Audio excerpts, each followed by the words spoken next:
Mr. Lucky Man 007, yeah, looks like Hurricane Ian is going to cross, could be just about where we're at. One of the models brings it right through here, the eye of the storm in central Florida.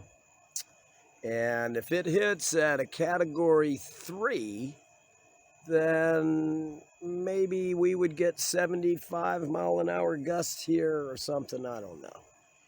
Anyhow, this is what the clouds are looking like right now. It is Monday evening at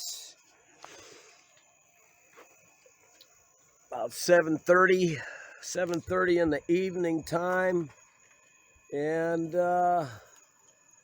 these clouds are almost stationary. You can see they're not moving hardly at all.